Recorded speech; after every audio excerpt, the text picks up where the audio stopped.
மும்பையில் பெய்து வரும் தொடர் கனமழையால் பாந்த்ரா ரயில் நிலைய பகுதியில் மழைநீர் சூழ்ந்துள்ளது. அந்த காட்சிகளை பார்க்கலாம்.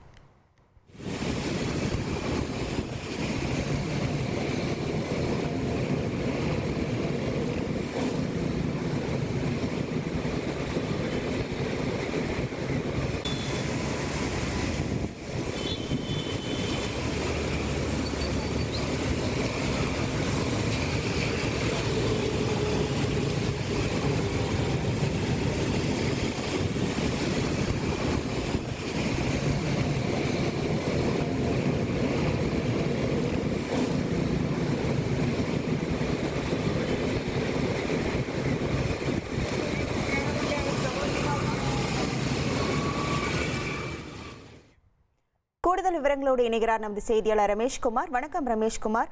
தற்போது ரயில் நிலையம் முழுவதும் மழைநீர் சூழ்ந்துள்ள காட்சிகளை நம்மால் பார்க்க முடிகிறது. இதனால் போக்குவரத்து மாற்றம் ஏதேனும் செய்யப்பட்டிருக்கிறதா? தற்போது மும்பையில் இருக்கக்கூடிய மழை நிலவரம்?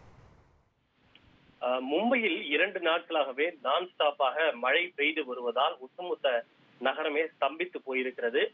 குறிப்பாக 2 நாட்களாகவே இடைவிடாத மழை பெய்து வருவதன் காரணமாக நகரின் பல இடங்கள் வெள்ள நீர் மூழ்கி காணப்படுகின்றது. அது தாழ்வான பகுதிகள் மட்டுமின்றி பணக்காரர்கள் அதிகம் வசிக்கக்கூடிய போஷ் ஏரியாவிலும் கூட அதிக அளவிலான தண்ணீர் தேங்கி இருப்பதால் மக்களுடைய இயல்பு வாழ்க்கை பாதிக்கப்பட்டிருக்கிறது. குறிப்பாக மும்பையில் இருக்கக்கூடிய செம்பூர் பகுதியில் 4 மணி நேரத்தில் சுமார் 140 மில்லிமீட்டர் மழை என்பது பெய்திருக்கிறது. இன்றும் கூட வானிலை ஆய்வு மையம் மிக அதிக கனமழைக்கான ரெட் அலர்ட் எச்சரிக்கையை விடுத்திருப்பதால் கனமழை தொடரும் என்றே எதிர்பார்க்கப்படுகின்றது. இந்த நிலையில் சாலையில் தேங்கியுள்ள மழை நீரை அப்புறப்படுத்துவதற்காக பம்பிங் நிலையங்கள் 24 மணி நேரமும் செயல்பட்டு வருகின்றன. குறிப்பாக மும்பையில் உள்ள பல்வேறு பகுதிகளில் 7 பம்பிங் நிலையங்கள் ஆக்டிவ் செய்யப்பட்டு சாலைகளில் தேங்கி இருக்கக்கூடிய மழை நீரை அப்புறப்படுத்தும் பணிகள் வேகமாக நடைபெற்று வருகிறது. இந்த கனமழை பெய்யும் என்று ஏற்கனவே வானிலை ஆய்வு மையம் எச்சரிக்கை விடுத்திருந்ததால் பள்ளி மற்றும் கல்லூரிகளுக்கு ஏற்கனவே முன்னெச்சரிக்கை நடவடிக்கையாக விடுமுறை அளிக்கப்பட்டிருந்தது. இருப்பினும் வாகன ஓட்டிகள் பெரும் சிரமத்திற்கு ஆளாகியுள்ளனர். சாலைகளில் தண்ணீர் தேங்கி இருப்பதன் காரணமாக ஒவ்வொரு ஆண்டும் பருவமழை காலங்களில் கனமழை பெய்யும் போது மும்பை இது போன்ற பிரச்சனைகளை தொடர்ந்து சந்தித்து வருகிறது. கடந்த ஆண்டும் கூட மிகப்பெரிய இடையூறுகளையும் பிரச்சனைகளையும் சேதங்களையும் மும்பை சந்தித்தது.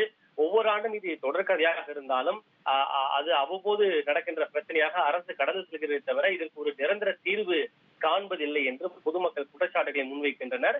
இந்த கனமழை வெள்ளத்தின் காரணமாக பேருந்து, ரயில் மற்றும் விமான போக்குவரத்து சேவைகளும் கூட கடுமையாக பாதிக்கப்பட்டுள்ளது. உங்களுடைய முழு விவரங்களுக்கு நன்றி ரமேஷ்குமார். உங்கள் தந்திவன் தொலைக்காட்சியில் தாமரை தினமும் மதியம் 1 மணிக்கு காணத் தவறாதீர்கள்.